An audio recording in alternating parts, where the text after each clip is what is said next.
Hey guys, it's Lizzie. I'm back with another book review. Today I'm going to be reviewing the book Before She Sleeps by Bina Shah. I've never read anything by Bina Shah before, but she has like 5 other novels, I believe, as well as some short story collections. And she's a journalist, so she's got lots of articles out there. Now, what immediately drew me to this book and making me want to read it ASAP is the blurb at the top, which is actually a tweet from Margaret Atwood that says, "Female-centered dystopia from Pakistan. Before She Sleeps, Bina Shah. Fascinating new angle on emotional work." So immediately I was like, cool, it's female-centered. I love to read stories that are written about women, by women. The fact that it's a dystopian novel, I don't read a whole lot of dystopian novels, but the fact that it was female-centered and then also from Pakistan, like I said in the last video, I do like to try and read things from different parts of the world in different environments that I am used to, and that checks off a box for me. So yeah, I was like, this is what I'm gonna read next. It was a really quick read. The way that Bina writes, which I appreciate for the type of novel that it is that she's very straightforward. It's not very flowery or poetic. She's just straight to the point. It just fits perfect with what happens in this dystopian society. The writing is intriguing and the world feels very sterile and lacking any real, genuine emotion. And that's not to say that the writing itself is in any way lacking, because I don't personally think that it is. The way that it's written makes it very easy to it's a quick read in my opinion, and I'm someone that reads really slow. So what makes it dystopian? So basically it takes place in a distant future where entire cities have been destroyed by wars, and there was a virus that wiped out the majority of women in particular. So there's a crisis, there's a population crisis, and women are a tiny, tiny, tiny, tiny minority. And because of that, the people in power have put in place these laws and rules to distribute women amongst the men. So women are basically forced into marriages to several men, not just one, but several men, where then they are kept pregnant as often as possible, and they're giving fertility drugs to create like multiple births, so that really wears them out, makes them tired, obviously. And they are discouraged from working, they're discouraged from having hobbies. Their primary and sole purpose is just to make babies. Now, if this sounds familiar to you, it might.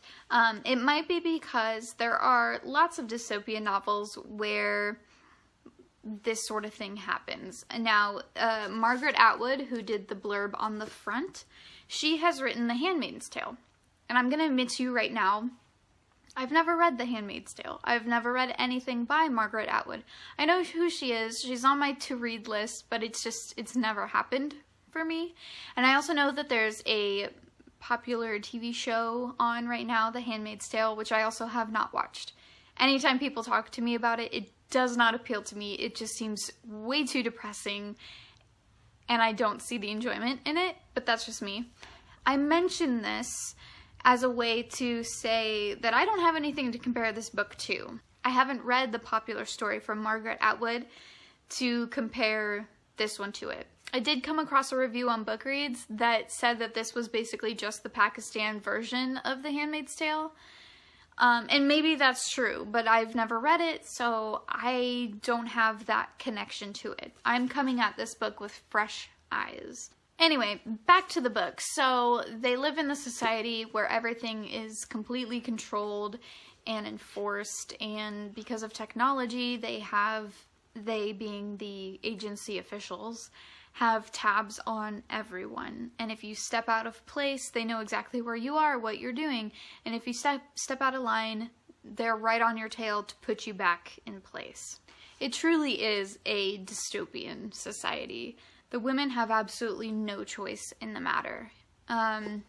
They don't get to choose who they're married to. They don't get to choose how many kids they get to have. They don't get to choose to work or have hobbies or anything like that. It's truly dystopian. Now, of course, there's more to the story. We find out that there is a group of women who live underground, who have escaped from the truly oppressive society of Green City. But the only way for them to survive is by providing a service for men that are in the very high rankings of the agency. So it's obvious there is no choice in the matter. There is one choice for women. They either choose to be assigned husbands and make babies their entire life until they die, or they choose to escape and provide a service to their oppressors. It's a lose-lose situation. No one wins here. So during the book, you get to hear about the stories of the women who live in the underground, right? They all have different stories and how they got to the Pana, why they chose to escape, and just their own unique individual personalities, which I really enjoyed getting to know these women and how their community worked and how they all lived together and what their underground little home was like. It was really interesting to me to see. Now, without spoiling it, our main protagonist does go through something traumatic. And in that moment, because of what happens, she has to put all of her trust into a complete stranger, which of course is a man, which of course in this society, men cannot be trusted. And I don't know how far off from current society that really is. You know what I'm saying? It's very easy to relate to the main character of this story, which is depressing, but also just reality. So when Sabine is put in this position where she has to put her trust in a complete stranger, that's when the book really takes off, and there's like this whole action sequence. I don't want to spoil anything, but it is very exciting to read.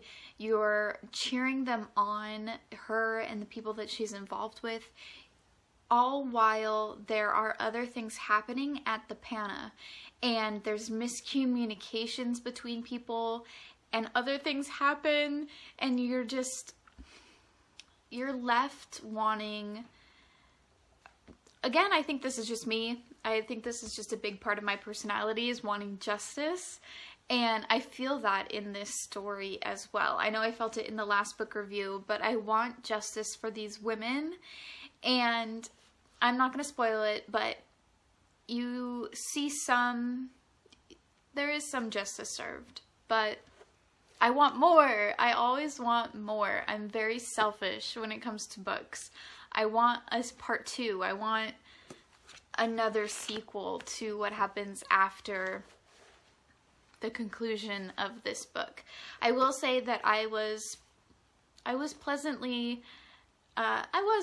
satisfied with this book. I would totally read another sequel, but it's also really good just on its own, the way that it does end. But there's so much more to the story. There's so much more that could be said. Another thing I want to mention is that the book is broken up into 3 different parts. The first being reluctance, the second part being rebellion, and the third part being revolt.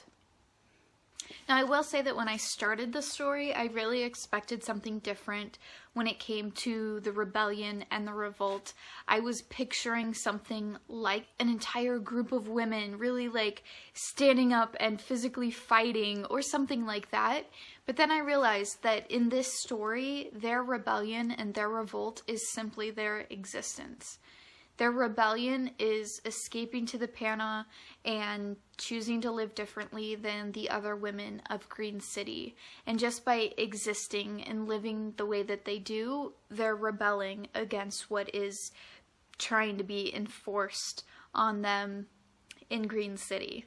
And then the revolt is all of the, I'm really trying not to spoil things. I don't know how people talk about books without spoiling them, but towards the end of the book, the other group of women who are still at the Pana, what happens with Sabine puts them in danger because they're all in it together. They're all a community. The way that it's all put together is it really puts them into power, and they become the powerful ones. Now, we don't ever get to see like the outcome of that, because again, I want like a part 2, I want a sequel. One thing that this book does great is that making you feel like you're part of that group of women standing up, and it's empowering. Now, I was rooting for Sabine and the other women from the jump, but by the end of the book, you're not only rooting for them, but you're rooting for some of the men as well. The characters are interesting. I feel like the characters are unique. The twist in the story, I feel like, is unique. The look into the technological advances, that's always something that interests me. I will say, I do have one con about the book. The one con being that I'm curious about gay people. Like, there is no mention whatsoever in the story about people who are anything other than straight or sexuality in general, because the book is very binary, right? There's very much just men and women, and the women are assigned to men to have babies. But what about the men that are gay, that don't want to have wives? Or what about the women who are gay and don't want to have husbands? Now, granted, I don't think that any of the women, regardless of their sexuality, want to be put into these arranged marriages, forced into just having babies after babies. But there's like no discussion whatsoever, even a brief mention of any other sexualities. And it was glaring to me because it's something that I personally recognize and am familiar and aware of. So the fact that it didn't get mentioned once, it was just something that I thought about. I was like, well, what about the gays? Like, where do they come into play? You know? Almost like fantasize that there is something like the Pana, but it's just like a group of gay men that escaped that don't have to have arranged marriages. The men aren't forced into marriage. It's just the men that want to be married, like, apply for wives or a wife. Interesting. I don't know. It just makes me think. It's something that I thought about throughout the entire book. I was like, yeah, but what about the gay people? Okay, have I just rambled way too long? I'm sorry. I tried to write out an outline of things I wanted to talk about, and then I kind of just went off script. But that just tends to be how I am usually. So overall, the book is really interesting. The writing is very intriguing. By the end of it, you care not only about the women, but there are also a few men that you care about as well. Do I recommend the book? Yes. Do I like the writing? Yes. Do I like the characters? Yes. Do I like the storyline? Yes. It's just overall not fun, so it hasn't been super fun to talk about. Will I read it again? No. And I like to reread stuff that like takes me into a really magical place. But Bina Shah, a great writer. I will probably read something from her in the future if I come across another book of hers. And I'm glad that I read it. It made me think, and I was drawn to it. I wanted to keep reading it. I didn't want to put it down, which is a sign of a good book in my opinion.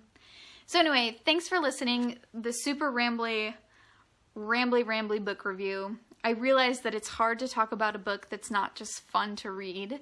A book that's just very serious is hard to talk about for me.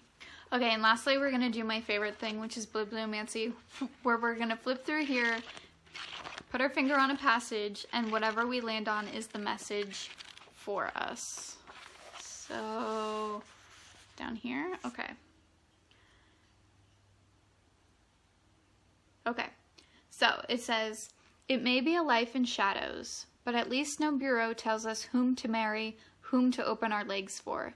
Nobody can experiment on our ovaries and wombs, pump us full of fertility drugs, monitor our menstrual cycles and ovulation patterns. Our bodies are not incubators that will boost the numbers of women up to appropriate levels. Above ground, we are only women. But here in Pana, We are humans again. Okay, that's like the best possible passage we could end on. Because that sums up the entire book. It's just like these women made a choice to go live underground where they are not just women anymore, but they're humans again. So, anyway, that's that. Thanks for listening to ramble. Thanks for listening to me ramble about this book. And I hope you guys are doing well. I'll see you in my next video. Bye, guys.